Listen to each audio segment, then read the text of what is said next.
Meda say, and then some more quaba, meeting the fear among qua tamaklo. The many adaja unyama ye bribiety health tips inti Yamisha. The moment so coin point to ho. Yari bia. What a friend Pokeke, what a friend is here was 0244867068. Obejo so. Memano prostate no coco check same. Ya check it. Na emwa. Sounds na Daniel we a young boy. Check it. Oko check it free on your share. Yari omudia. Obedi edru. Nice or dia show.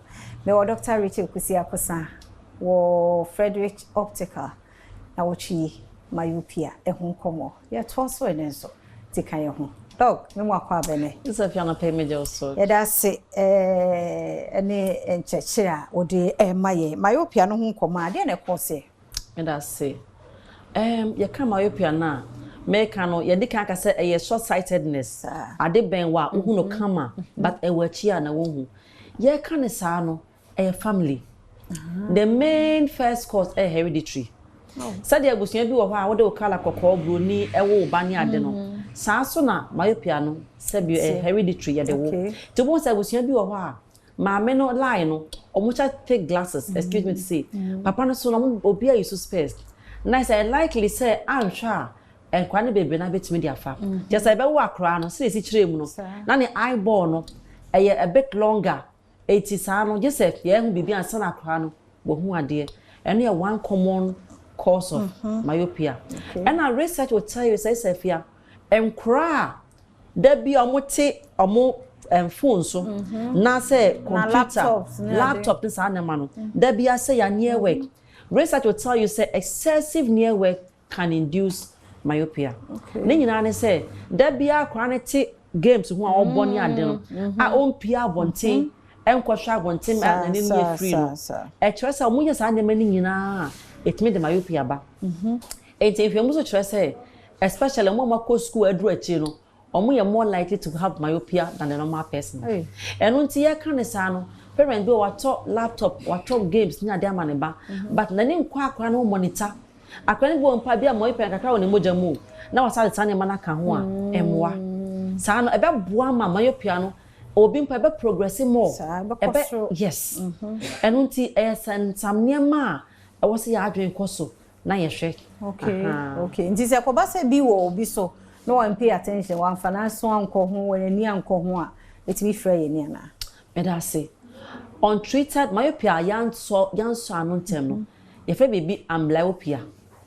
Just a lazy eye. So the nipa won say tu a obi what the right actual sign right mitral left intimention no sa na ani tie. So ani ba ko hu ade pa na ba ko hu ade na the weaker eye no yanso anu amoa na sa eye no betima lazy. Obo also na itu ni na tinye lazy. Obo se parent bi wo ha o myopia no bi na se ne ba wo bi o mpese e be boa ne ntem obetima tena ho amfa akra ne ma no ani tu ni na lazy. Na is a visual impairment woman is space o woman na drama ne dan o ani ni mpese o be respond enti etimi affect ani and so that cause ni fra per se but can cause severe visual impairment. You can't say na sabi edu sa level na once one hwe mpa ye the correction bi ama wa eni na nje because aye lazy. Sanity. Wow. Yeah. Any is serious. Nti say abutua me mama me papa sha na wo say wo na afi na wo be ware awo no e so wo ye wo nhihye ye wo ho de na be enti ebia wo si so no o mama o family mo hye papa family mo hye ebi kra wo kra so sa sha na me wa dom na o hia be ma na be ma no so family mo so mo nyina sha any problem sa wo nkra na omunyi bana no 3 years 4 years 5 years no wa cha say ye test yes any obi na de niti beje enti akra mo sa akra we de ye de share machine mu no machine na kire sa akra we betima nya no na ye de nese ncha na ye ni wo no ho because ye mpesa ni be lazy akra bi so so be ye no e be kire sa akra we de obenya bi mpa ne high tini pasa na ye be bo mpa se onya tini nyina re hu ni ntem a yetimi sa no my number ne me da say number from emergency 0244982821 0244982821 Eda say and then so Dr. Richard Kusia Kosa and then so ache ya de bebre faseda ma no branat na ye the number ni na onhwe wani hu ha obia fama me dia sede ma endpoint homeopathic clinic na da roma ene edi dwumadi ebro ye sponsor to Mr. Okono na onhwe ne number na wo screen so no dia ha obia frɛ no obeboa wo adepache ene ye wo nkwa e be hia china